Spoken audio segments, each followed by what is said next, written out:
Good evening, ladies and gentlemen. Welcome to Lucky Dog Gen 6 cars here at Nashville Super Speedway. We're trying something a little bit different tonight. This will probably be the first race that we try calling from the car. Don't anticipate this to be a regular thing. Just every now and then, I like driving with these guys too. So taking advantage of the fact that I really enjoy the Nashville Super Speedway, and we're going to be running with them. So let's go ahead and run through our starting lineup. Starting in first, we have the 44 of Jacob Edson, and to his outside would actually be yours truly, William McKellar, in the 75. Starting in third place, we have the 78 of Gary Slapinski. Starting fourth, we have the 92 of Shane Bowie. In fifth, the 66 of Colton Manich. In sixth, the 140 of Jim Featherstone, a new driver to the league this evening.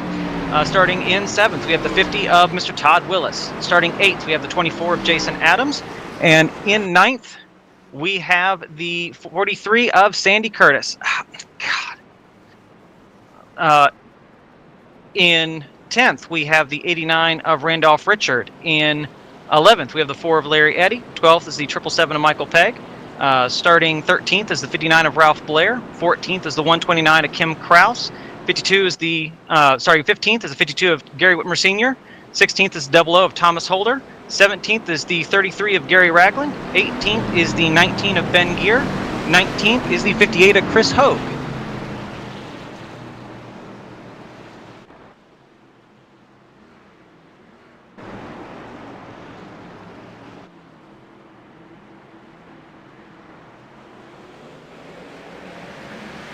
All right, and we are green flag, down and away. Excellent start from the 44 of Jacob Edson. I do believe 78 is going to clear me here before the exit of turn 2. Gets me right before we make it to turn 2. So that should drop me back to third. The 44 and the 78 out front, 1 and 2. Both of these guys very, very fast here. I was noticing in practice, Jacob Edson looking at what the tire wear was, depending on how hard he ran the car, and I'm noticing that no matter how hard he ran the car, he has an excellent long run speed. Gary Slapinski, of course, we see him week after week after week. He is one of the faster drivers over a long run. Going to be a very hard guy to keep up with. And 66 Colton Manich behind me in fourth. That is not someone that we're going to want to forget is there. Again, he's one of those drivers that will take it to a guy like Gary Slapinski or Michael Pegg. And back there running in fifth, I believe we have the 43 of Sandy Curtis. Sandy does a lot of short track racing, and Nashville runs a lot like a short track, so it'll be very interesting to see how that short track experience that he has translates here at Nashville. I believe we saw him in the trucks and there for quite a while. He was a force to be reckoned with, if I am remembering the season correctly. So I expect that'll transition to these cars very well. Overall, car feels very tight tonight. In practice, noticed a lot of tire wear over a short run. I don't know if maybe that's just me overdriving the car or whatnot. It can be very hard to get this car to make it down to that bottom lane right there along the yellow line. And that being the fastest way around this track, you really have to get a run up off of these corners to really get around the guy ahead of you. You're resetting up that pass 3, 4, 5 laps in advance. You're going to get that run. You're going to dive to his inside, and you're going to try and take it. But the thing about Nashville, this track is not as fast as it looks. These corners look like you can run them like maybe Bristol Motor Speedway. Bristol's a very, very fast half mile. Nashville looks like that kind of fast concrete oval. It is not really. You get someone hung on your outside, it can really slow you down. You got someone stuck on your inside, it'll really slow you down. Unlike a track like Bristol, where you can make speed even too wide, at least in real life. From what I understand from drivers, it might handle a little bit different in sim. Nashville here, I think probably one of the more difficult tracks that Lucky Dog runs on the Monday and I think we run it on Monday as well. Runs it, through the week. This is probably one of the more difficult tracks, especially when you're looking at long run speed. I mean, we have 56 laps of fuel at least in these cars right now, and in a 100-lap race, obvious math is obvious. We can definitely make it halfway without too much issue, but are your tires going to last that long? It all depends on you and how well you're running. And running in third, it's everything I can do to try and take it easy on this right front while keeping the 44 and the 78 within striking distance ahead of me. Like I said, both of these guys very dangerous. And then, I mentioned that 66 of Colton Manich. He is closing up on my rear bumper. He was about 3/4 tenths back. Now he's looking. He's thinking about maybe passing, trying to get that run on the inside. I'm not able to get the drive off the corner behind these guys, getting the wall a little bit, not able to get the run off the corner exactly that I want with these guys ahead of me. You can see they're already starting to back up their corners. I'm starting to back up my corners with them. Colton Manich, though, does not want to be stuck behind me, so I'm thinking what we're probably going to do here in the next lap or so is we're just going to go ahead and let him go by. And we're going to let him go by very quickly, because we don't want to be caught up in a protracted battle with Colton.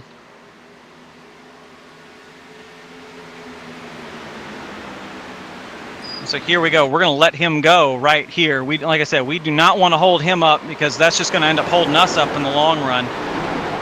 Colton very, very fast. Maybe we can use him to make that hole for us to get past these guys.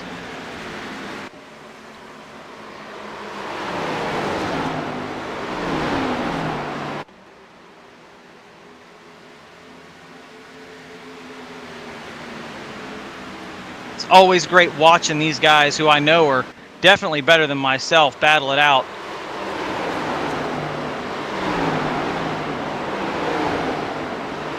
Gary Slipinski all over the rear bumper of the 44 up there.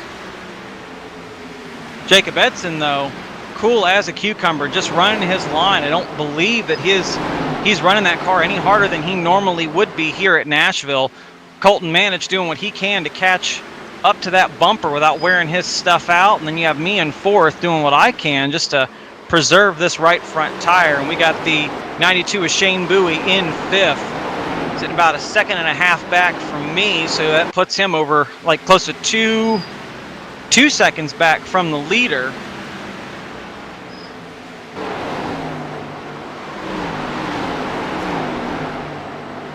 Part of that might have to do with the contact he and I had under the pace lap, which I do believe was entirely my fault. Was trying to do two things at once and was not paying as much attention as I should have. So I'll go ahead and make sure that I apologize to Mr. Bowie before I forget.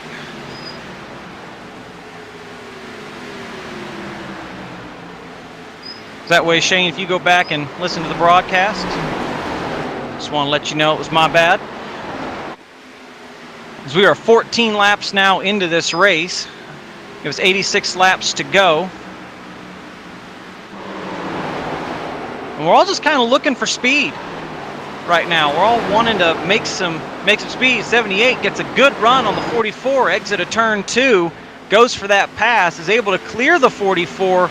Jacob Edson, though, looking like he's going for a cutback here on corner exit, not quite able to get there. So he gets a good run off the corner all over the rear bumper of the 78. If he pushes 78 into the corner, he can get him loose, go to get that spot back. He opts to just go ahead and keep it in line. As we have now pulled out 3 seconds between us and the 5th place car of Shane Bowie.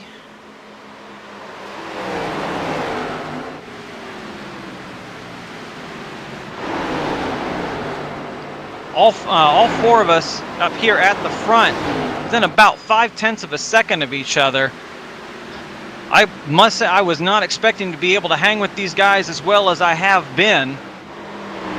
Especially a guy like Gary Sapinski. I mean, he gets out in front, he gets going. It's looked like Colton Manich just pulls over, decide he's going to let us go. Like maybe he was overdriving the car a little bit and it's not quite handling right. I was noticing we were starting to catch him little by little by little. So go ahead and we take a look maybe a little bit further back in our field here. Michael Pegg has already gotten himself up to the 6th place as we are under caution. Sounds like we had a couple guys get tangled up coming off of turn 4. From what it sounds like, the 140 of Jim Featherstone may have been involved. If he was not, he definitely was able to see the incident. About 18 laps into this race, we were running much slower than we were at the start of this race. So I would be very surprised if we all don't come down pit road, take 4 tires and fuel. And we have 3 spare sets of tires here. So with 3 spare sets of tires here, we should be able to come down pit road this time and still have a spare set.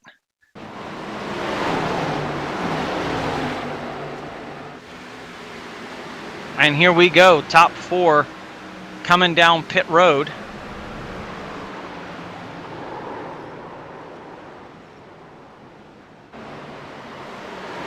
Pit speed here is 45 miles an hour. No one obviously wants to get caught speeding.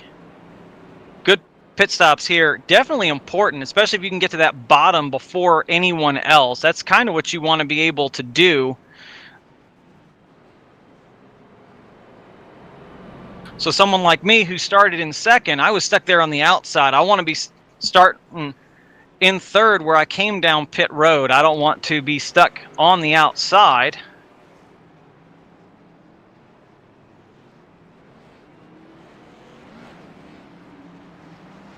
And it looks like we may have been able to keep our spot here. Not certain what happened to the 44 there. We're being told to go around him, but he came off pit road ahead of us. I'm not entirely certain what happened. Maybe he hit that green cone and got hit with an unsafe pit exit. I'm not entirely certain.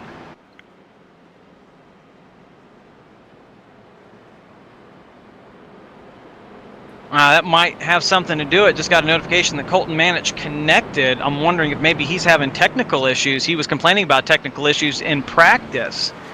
And I'm hoping those didn't come up to strike him.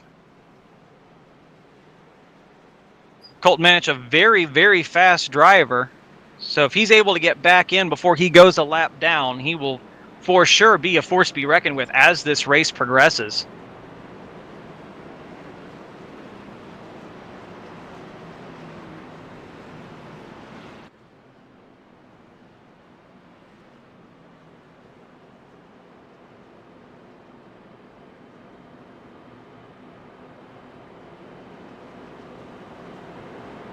And so now we go ahead and we take a look here at our top 5. We have had a little bit of a development. Looks like the 24 of Jason Adams opted to stay out under caution, or he just took fuel. One of the two.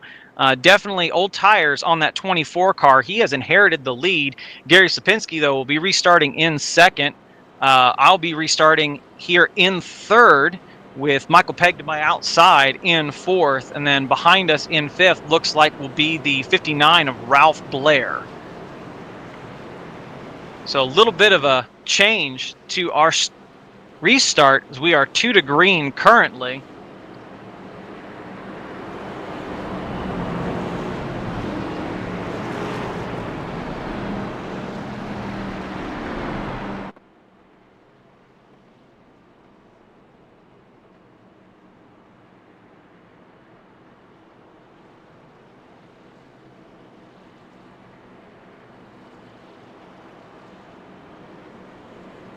Lights out on the pace car, so we will be restarting the race this time by.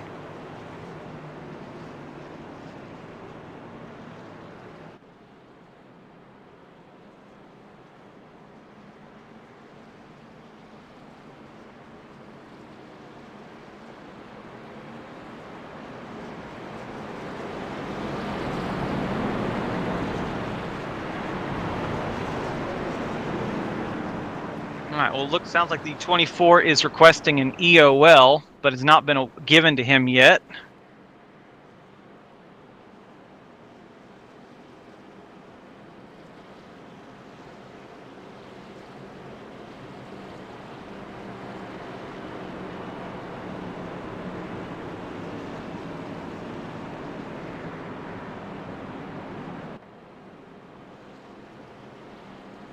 All right, so we had a little bit of a development there. 24 opted to take an EOL, so that's going to move me from the 3rd place to the 1st place on this restart.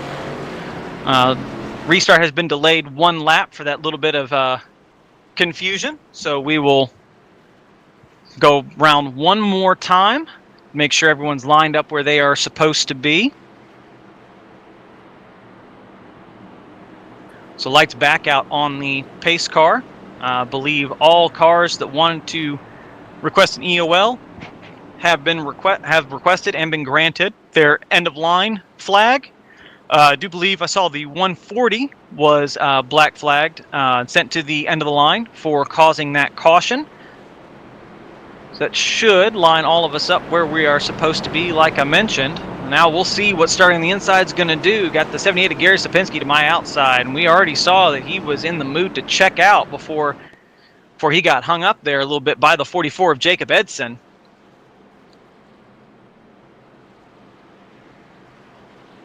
And so with him being to my outside, that is going to be a big challenge for me to be able to maintain position. He's also so perfect on these restarts. We see week after week after week, he just gets these excellent starts. All starts and restarts here, Lucky Dog are on green. And most of these tracks, he just has memorized when that green flag drops. So he's going to be a hard guy to hold off. Michael Pegg right behind him in 4th place there is not going to make it easy on me. His pace car is off.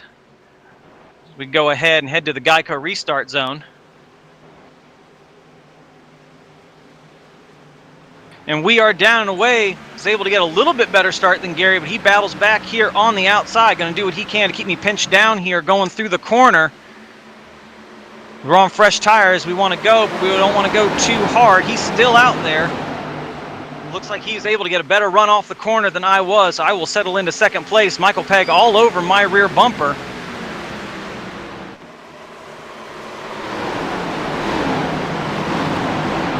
So I have arguably the 2 best drivers in Lucky Dog, one ahead of me, one behind me. This is going to be a difficult next few laps for me to maintain this position and this pace.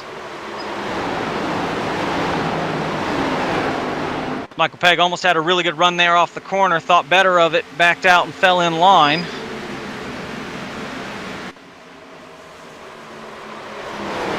What I need to not do is let these guys dictate how I'm going to run. I had a method that I was running there early on. I need to get back to that rhythm and keep running it. I'm not a short run guy here at Nashville, much more concerned about long run speed. And I don't want to fall into the trap of running too fast too early and completely destroying the life of my tires.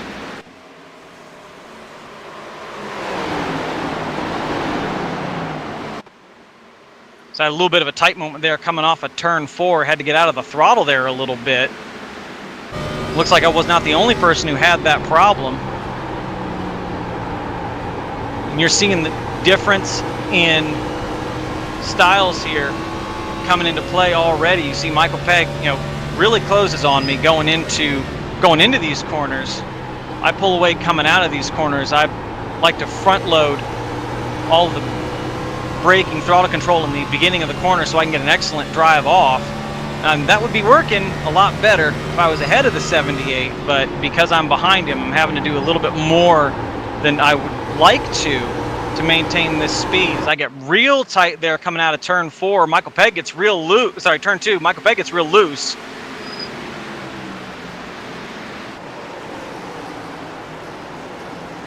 So that's going to take some of the pressure off me so I can just focus on that 78 ahead of me. I don't want to let him get too far away, but at the same time, I don't want to run, again, too hard that I'm going to hurt my long run speeds. We'll see how this pans out the longer we go.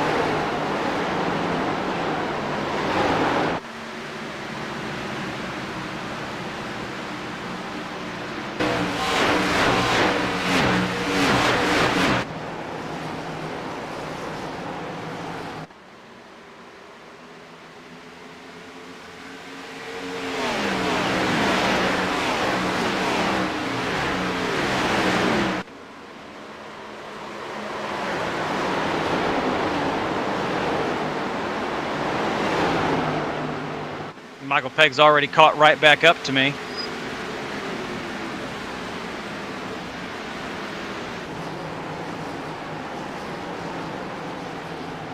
I think before too long, what we're going to let Michael Pegg do is we're going to let him go by once he gets back to us.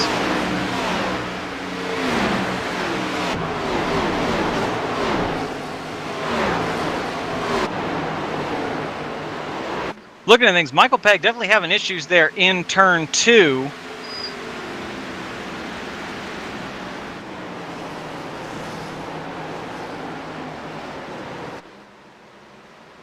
I think from what I'm seeing, Gary Slapinski and I are very, very even in turns 3 and 4, but he definitely's got a better line through 1 and 2. So we're going to see what we can do maybe about replicating his turn 1 and 2 line a little bit, see if that helps us at all.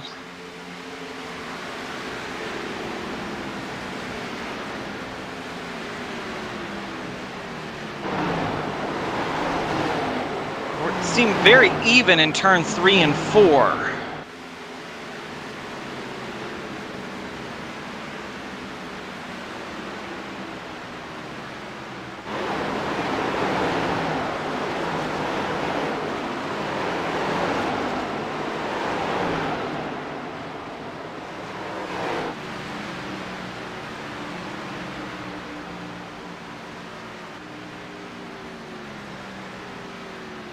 Was able to pull back 1/10 of a second on him there going through turns 1 and 2 that time.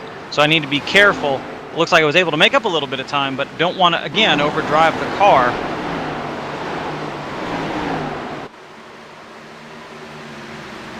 That time by, it looked like we were about even. And we got the 777 of Michael Pegg, who's looking, what's William doing? What's Gary doing? What can I do? Because he does not want to be stuck back there in all this dirty air that we're just throwing across the nose of his car. 3 of us seem to be stuck about 4/10 of a second away from each other.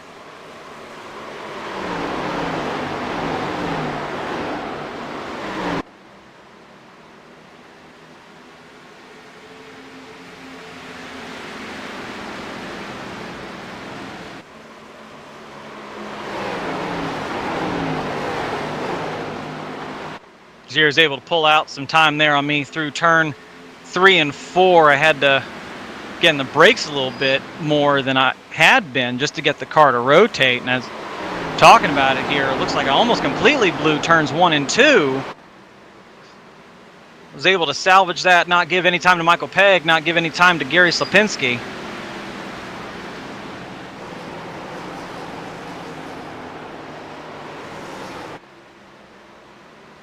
Like I said, both these guys, very, very challenging drivers to drive against. Keeping up with them is an absolute, feels phenomenal.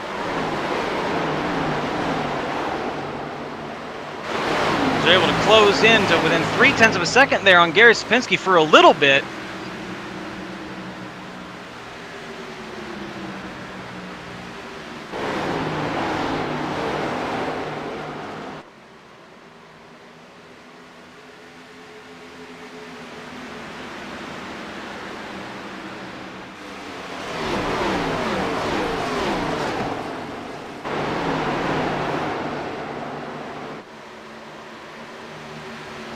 Of Michael Pegg and I catching Gary now. He's got to be running this car, taking it easy a little bit, really backing up his corners. He's noticing the car is going away on him, so he's not wanting to run too hard. He's running just hard enough to keep me behind him, but not hard enough that he really starts tearing that car up. So I have to start wondering, am I tearing my car up?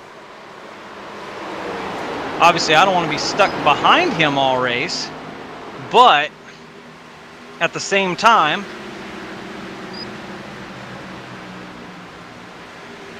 I don't want to sacrifice my, long run result for a short turn gain. So almost getting the wall there, had to really get out of the throttle coming out of turn 4. And that's like Gary pulls back out to 5/10 of a second.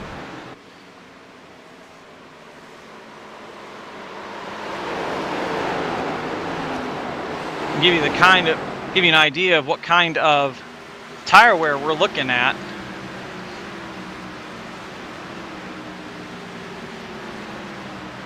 blow the corner there. Did not make our braking point at all.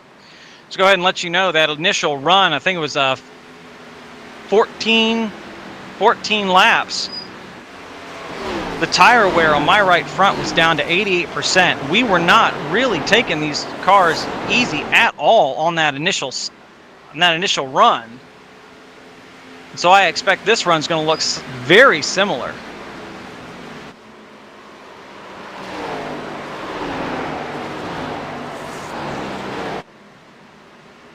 Michael Pegg all over my rear bumper. He gets in the wall there a little bit.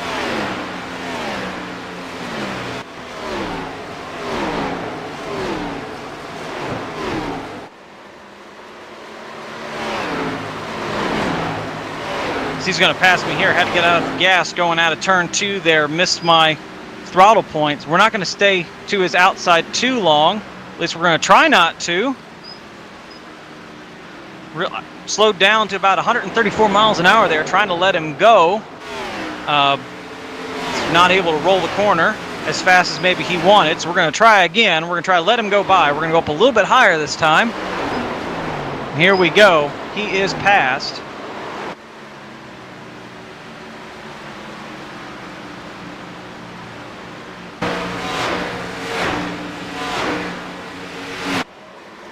All this racing we're doing, I didn't think it was much, but it's kept that 4-car of Larry Eddy there in 4th place within striking distance.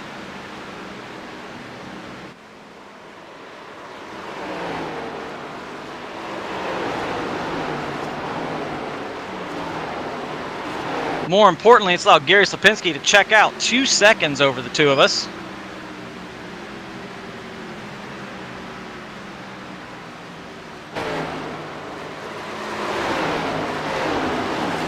We can just follow Michael Pegg here, see if we can catch that 78 car even just a little bit.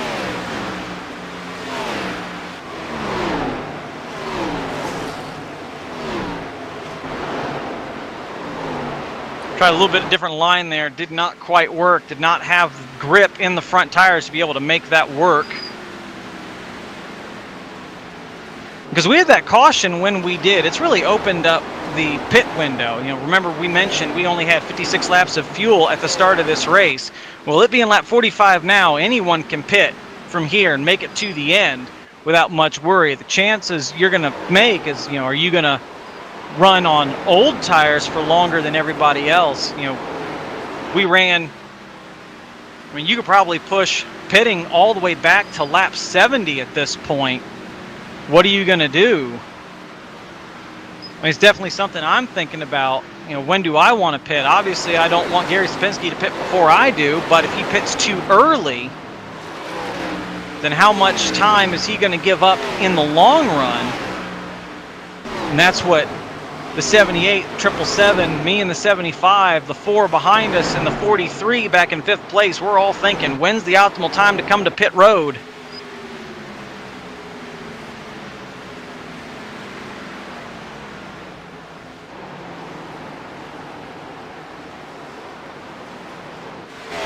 And a lot of leagues run reduced fuel counts. Lucky Dog runs 100% fuel on all of our broadcast races. Lucky Dog very much more a fan of that, you know, single money stop, pit when it matters, make it count, as opposed to a whole bunch of little stops where, you know, some drivers who can't do long runs, you know, make up great gains, and those are certainly exciting, but from our experience, we did try for an extended period of time to do those shorter pit stops. It just led to more and more cautions. And that's not something that the administration and the drivers here at Lucky Dog really seem to appreciate, was those many rapid cautions that seemed to produce.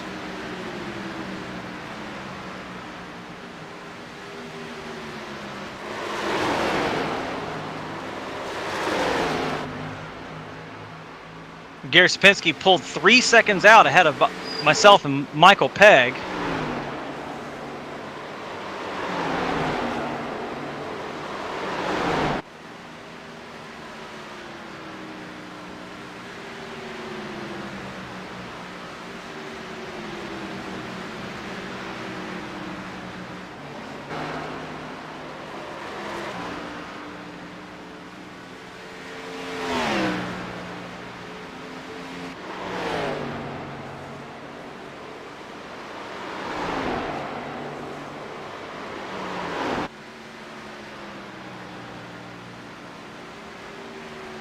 So we are starting to now track down Michael Pegg again.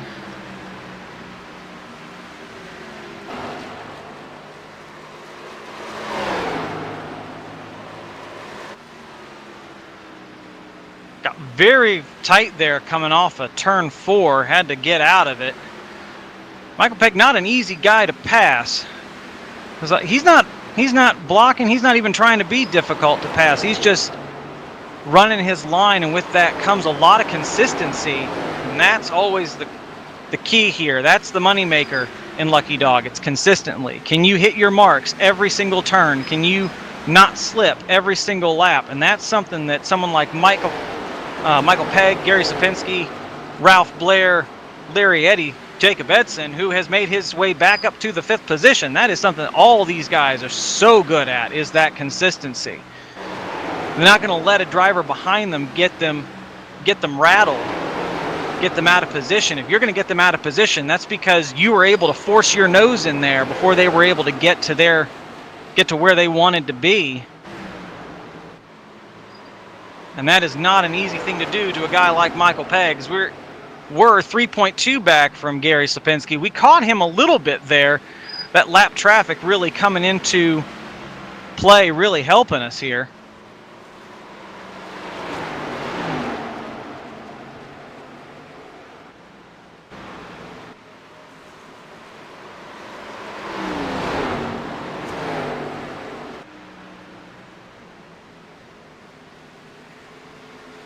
So we're going to go ahead and we're going to gamble right here. Is this the time to pit? We come down lap 53, coming to lap 54. Don't want too many, don't want to run too much longer. Gary Sapinski's already shown he's got speeds. The question is he going to follow us? What's Michael Pegg going to do? He was right ahead of us when we came down pit road. What is going to be the proper choice? We get into our pit stall, 4 tires and fuel. So right sides are going on. Jack drops on the right side, going to the left side here. Looks like Gary Sapinski's opted to stay out, as has Michael Pegg. They don't want to come down pit road just yet. We are down and away.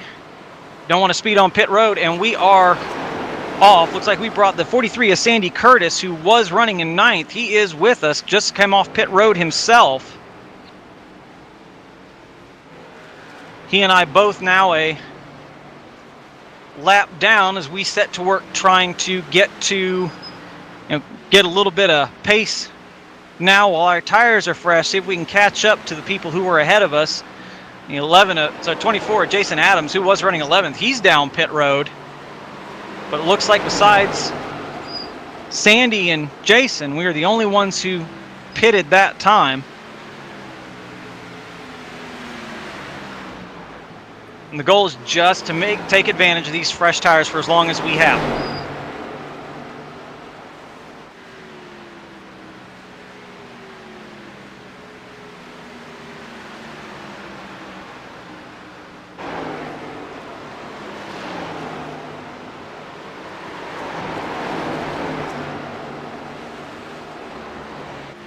We take advantage of the fact that we have those fresh tires to try and shoot it around the outside. Jason Adams is down and away. He is also, he should be about 2 laps down.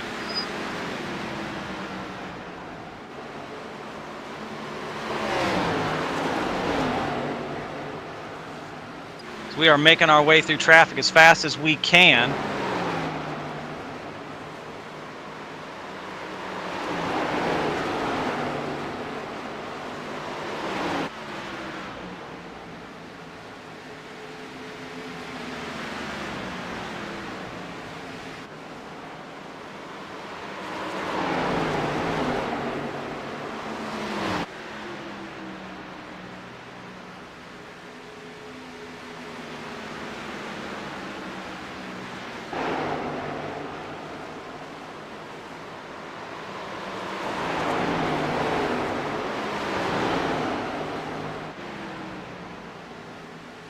We should already be making up a lot of time on the leaders. Just looking at the times we're able to run here on fresh tires versus what we were able to run on old tires. I think the big question is, can you make pit road quickly? I think we had a very slow pit road entry.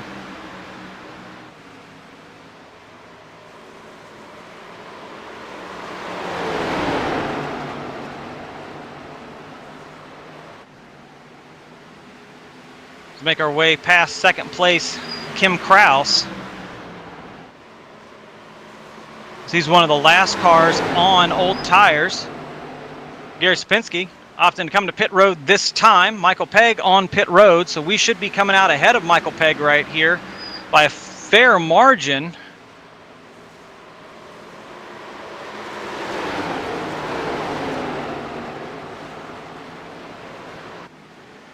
So that should put us back on the lead lap. If a caution comes out, we will not be the lucky dog car.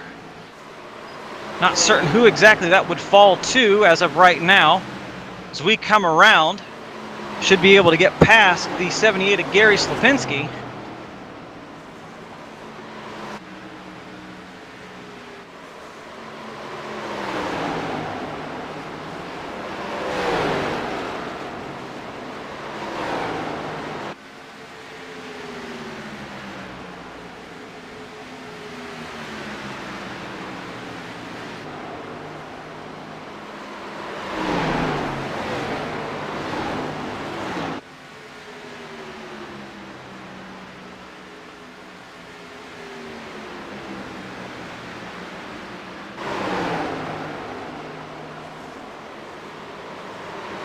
We're able to get a 4.7 second lead on Gary Sapinski off of our decision to pit when we did. But the question is, have we overdriven trying to make up as much time as we could? We don't want him to be able to catch us, but his tires are fresher. Just in that corner, he made up 0.2 of a second.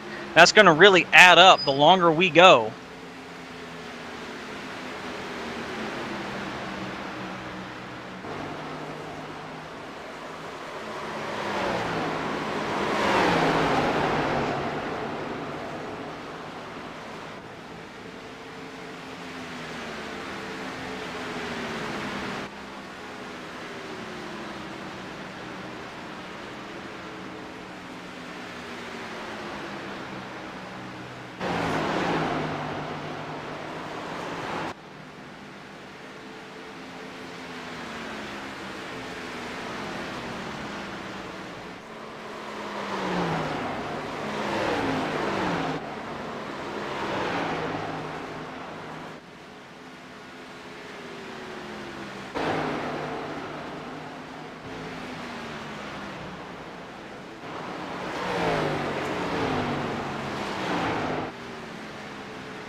To make it past the 19 of Ben Gear for third place. Larry Eddy, who's in second, he's currently on pit road. And so that puts us solidly in the second place, which I believe is the highest we've been, at least under green.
It looks like our decision to pit may not have been the right choice. Gary Sapinski is right up to our rear bumper. He is 0.4 of a second back in third place.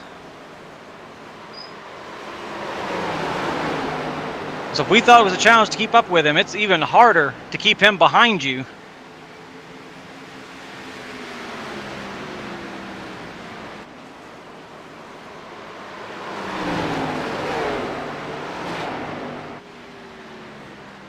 So he's able to get a monster run there coming out of turn 4. He is around, almost around.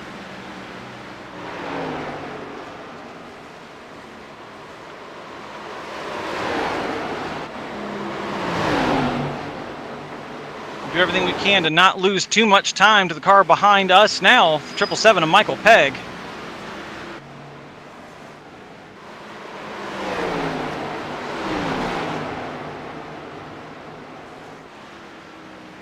We were not able to hold Gary Sapinski off for long. I think maybe we did overdrive the car a little bit.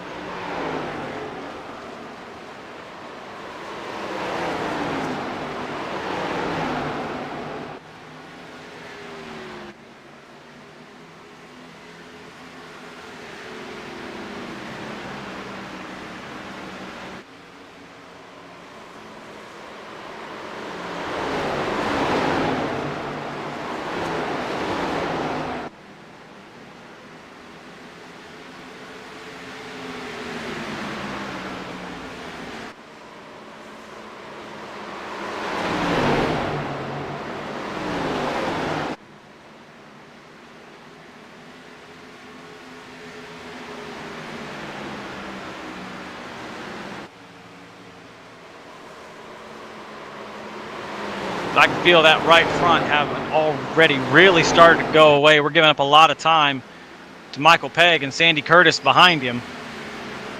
We got 26 laps to go here. So it's going to be a long run here on these tires. And if we go ahead and we take a look at our tires from the last run, they were 70-79 on the right sides. That's a lot of tire wear. This track is like a cheese grater. It will destroy your tires, especially if, I guess like I'm doing right now, you're not taking care of them.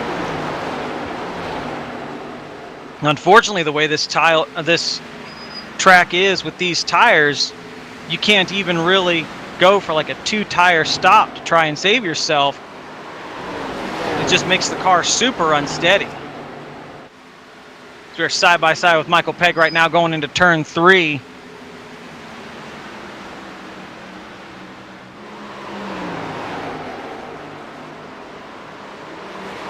Michael Pegg is able to skirt by us fairly quickly. Jacob Edson asserts himself there, I believe, into the 5th position behind us. He's someone we're going to have to keep an eye on as this race enters its closing stages. Jacob Edson super fast. Remember, he qualified first, and he's tracking us down also. And that's someone that these two ahead of me, 777 and Michael Pegg, 78 and Gary Sapinski, they're trying to get away from. They don't want to deal with Jacob Edson. They know how fast he is. He makes them work for it. The speed at which he's catching me.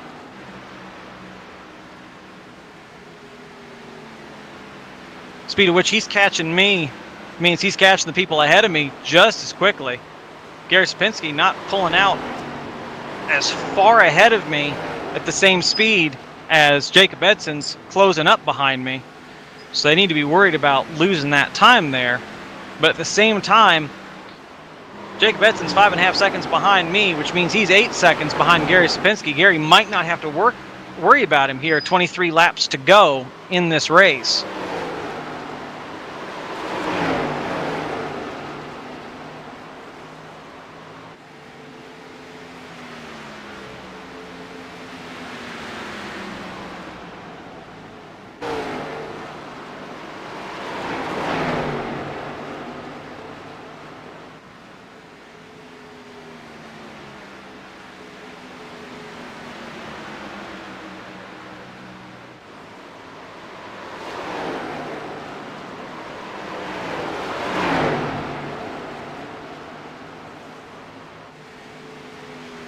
That's everything I can do right now to keep decent pace in this car. I can feel I've really worn out that right front tire. Feeling pretty good, though. Michael Pegg seems to have plateaued in front of me, a little less than a second ahead. I expect that'll get, as my tires get more and more worn, that'll grow and grow and grow. But for right now, as he just pulls out to a second ahead, he's got a lot of speed on me.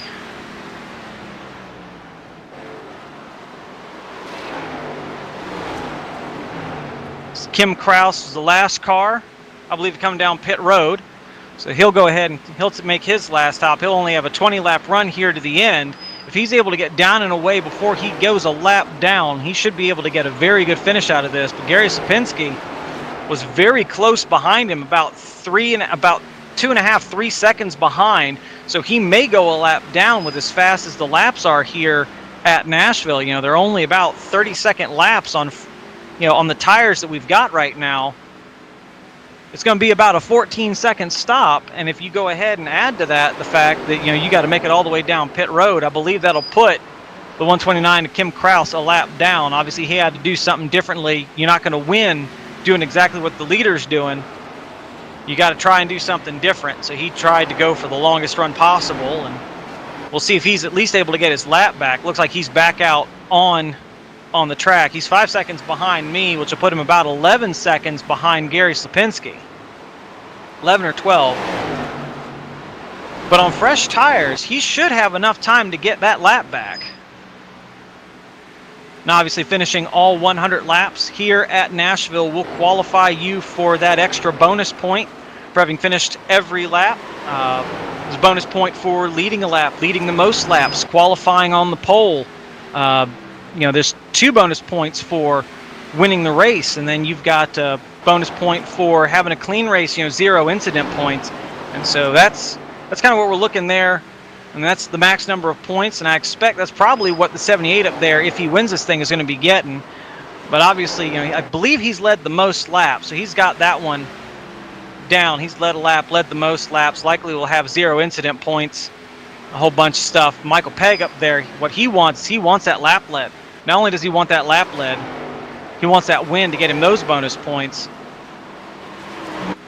Michael Pegg and Gary Sapinski in a heated battle for the lead when it comes to the points. Those two have been neck and neck at it every single race. It seems they seem to alternate who finishes first, who finishes second. Absolutely monster drivers, both of them checking out from us. Michael Pegg 2 seconds ahead of us. Gary Sapinski 4.5. That's a testament to their tire control, their tire saving and their car control. I'm struggling just to maintain the speed I'm at. These two are just getting further and further away. All while I'm looking in my rear view, expecting to see that 44 any lap now. Jacob Edson's so fast in that McDonald's Toyota.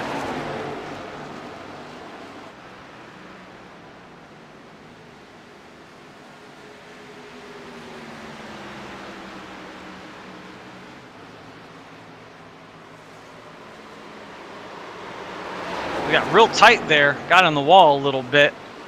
We're going to let Kim Kraus go in turns 3 and 4.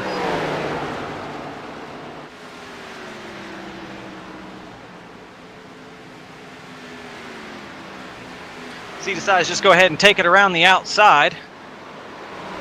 He's got the fresh tires, he's got the speed. I mean, we did that a little bit earlier there against a few lap down cars. I believe Kim Kraus was one of the ones that we just shot by, so him returning the favor, just making that hole and going.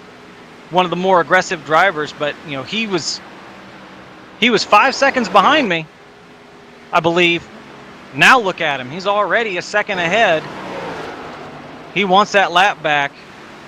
All he needs to do is get past the 777 and Michael Pegg. Should be absolutely no problem. His tires are a lot fresher, and then he can go set his sights on tracking down that 78.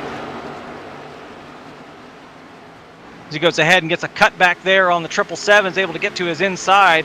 Michael Pegg will probably brake a little early, let Kim go ahead of him going in the corner. Michael keeps it up high. Looks like Kim may have overdrove the corner a little bit. Was not able to keep it pinned down on the bottom.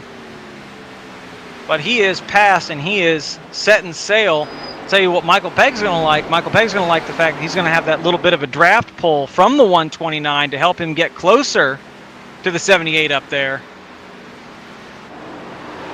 Tim Kraus now works on the 52. Gary Whitmer Sr. to get by him.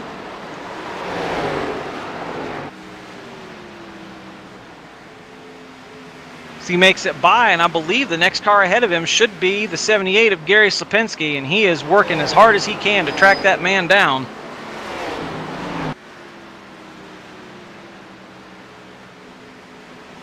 You know, Kim Kraus is no slouch when it comes to wheeling these cars around. I do believe in the truck series, he is currently, if I remember the points from last week, I'm not certain how they've shaken out. I'll familiarize myself with them before the race on Thursday, but I believe when that race started last week, he was sitting 7th or 8th in the points. So he's no stranger to running fast. I do believe he has a car he races in real life at local events.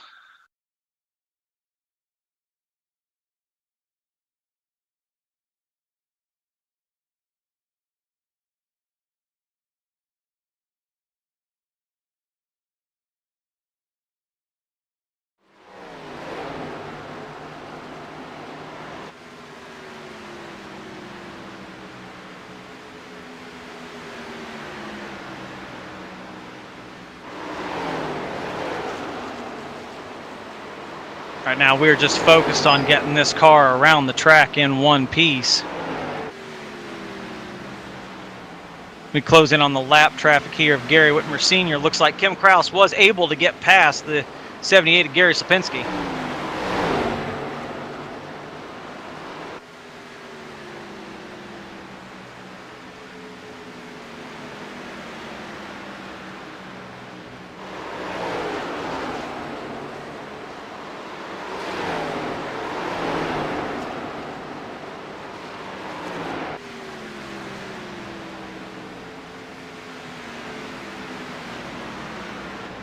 We start catching the 52 of Gary Whitmer Sr. ourselves. What I was hearing on the radio is accurate. He has not exactly had the night that he's been wanting to have. Nashville has not been kind to him this evening. Jacob Edson behind us in 4th place, doing his best to track us down. Behind him, 43 of Sandy Curtis, doing his best to make up as much as he can tonight.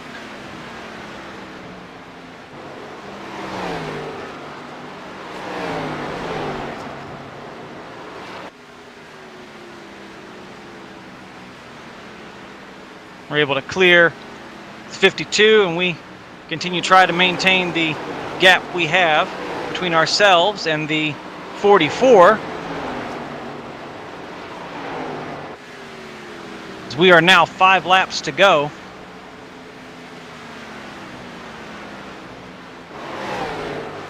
Gary Slipinski, having checked out, looks like this is his race to lose. He's got almost a full 3-second lead over the 777 of Michael Pegg. Gary continues to make it look absolutely easy night in and night out.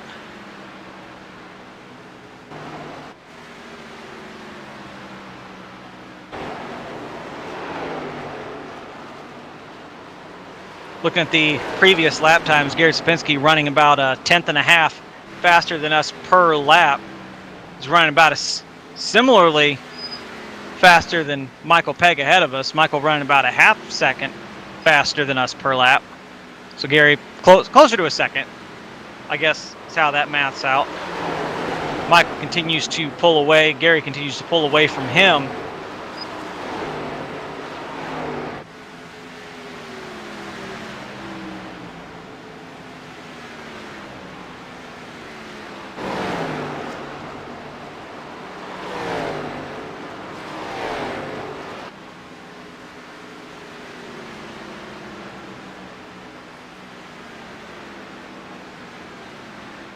So just got the notification, 2 laps to go.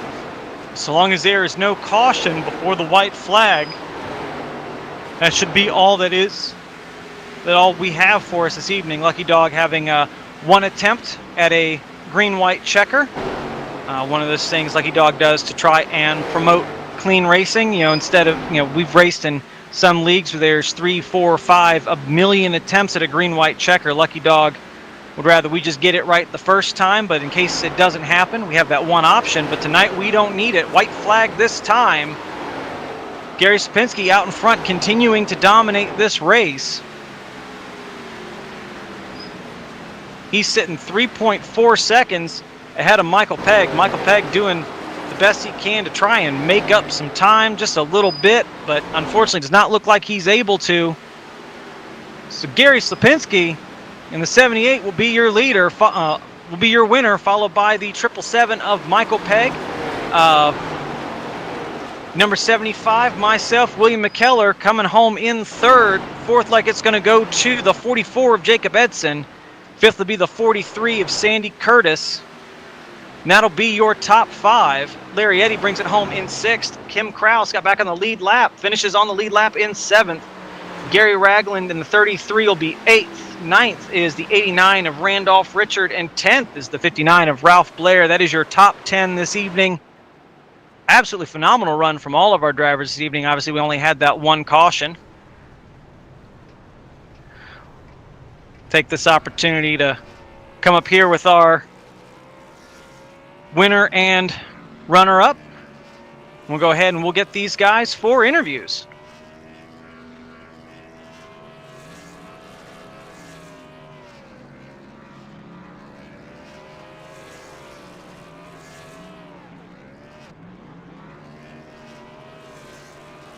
Alrighty, and we'll go ahead. Not certain exactly how we want to do this. Typically, we'd interview your third place driver, but that would be myself. So we're going to go ahead and we're going to jump to our second place driver, the 777 of Michael Pegg. Michael, is William in the car tonight? You got me? Yes, sir.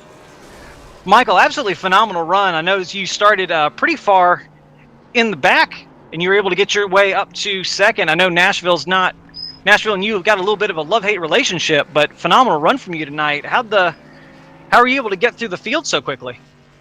It was so tight. A lot of people just overdriving.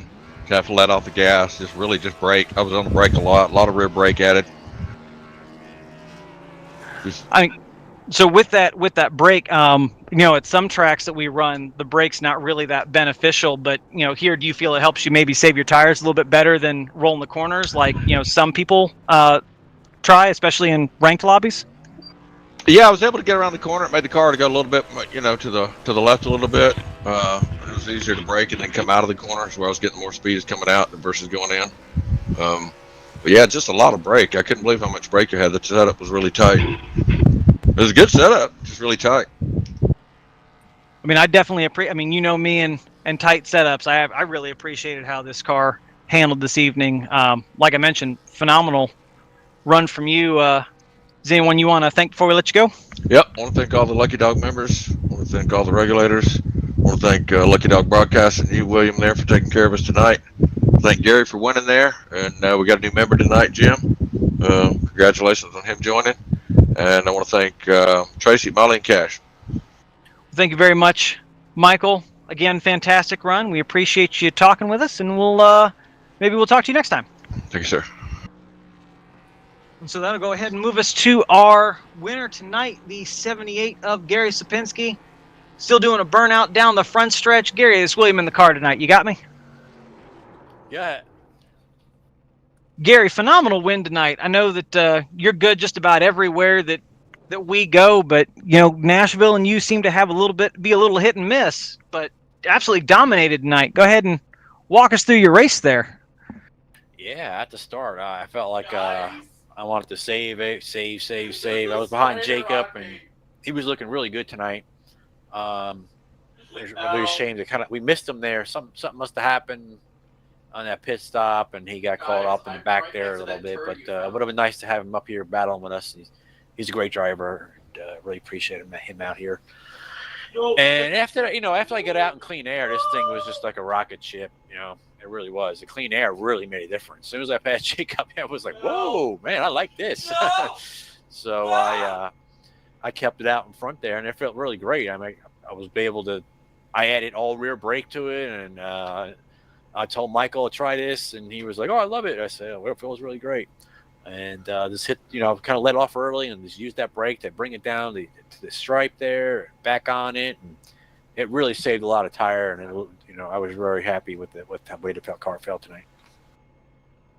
Yeah, no, I mean, and you were not only a hard person to keep up with. I mean, as I can attest to, you were a hard person to catch. I mean, definitely once you got that clean air, I could hardly keep up with you. And as long as you were behind Jacob, I didn't have a problem, keeping up with you guys. But I'm wondering, I would love to have talked with Jacob here, because he was definitely looked like he was saving there pretty early on. Yeah, I thought so too. I really felt that. And I was ready for him to really turn it on. I was like, oh, he's saving. I even told Michael that too when I was behind him. I said, he's saving. I could tell he's saving. And that's a testament to how fast Jacob Edson is. Because, I mean, I mentioned, I'm doing everything I can to keep up with these guys, and I can't get any closer to them and whatnot. No, you two were absolutely phenomenal. I think Jacob was complaining in practice about technical issues, and I think they may have bit him this evening, and it's a shame. I'd love to have talked with him at the end of this race. He's a phenomenal driver. Yeah, he is. He's good guy too. Well, I want to thank you, Gary, for talking with us. Is anyone you want to thank before we let you go? Well, I'm gonna thank you doing a little something a little different tonight, and I'm gonna check it out and see how it looks.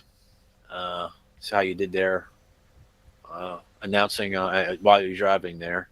I was actually thinking about, maybe during the race, you pull me down and we could talk as I was racing a little bit. It piqued my interest.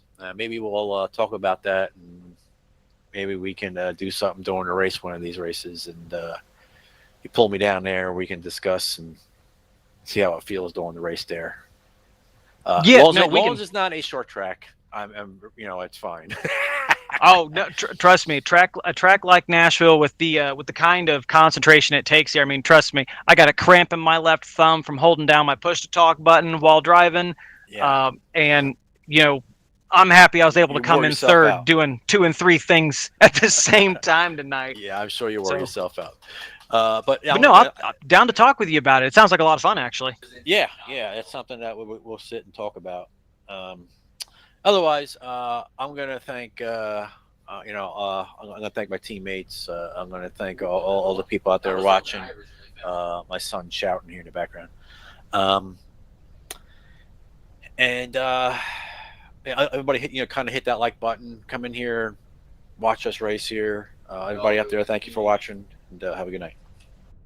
Well, thank you, Gary. It was good talking with you, and maybe we talk to you next time. All right. Thank you. Alrighty, and I think that'll just about do it for us this evening. Obviously, we have, we got great news here in iRacing. iRacing and IndyCar signed that deal today, and from what I understand, it's effective immediately. So our open wheel night in the Dallara IR18 might become a permanent fixture. I know that here in the league, the administrators are still talking about it, so we'll see if maybe that becomes a permanent staple. I know a lot of the drivers have been enjoying it. But we'll have open wheel cars tomorrow night, I do believe, and then you'll hear again from me, same time, same channel, for Thursday night trucks. Not certain if I'm driving that one or if I'm in the booth. I'm going to talk with the administrators, see what they thought of tonight, and if they liked it, we'll maybe do one race a season where I'm in the car for each of the series. If they didn't like it, then this is a one-off, and we all had fun. Either way, I had a blast. I hope you had a blast. Like, comment, subscribe if you liked what you saw, and hopefully we'll see you next time. Thank you, and have a good one.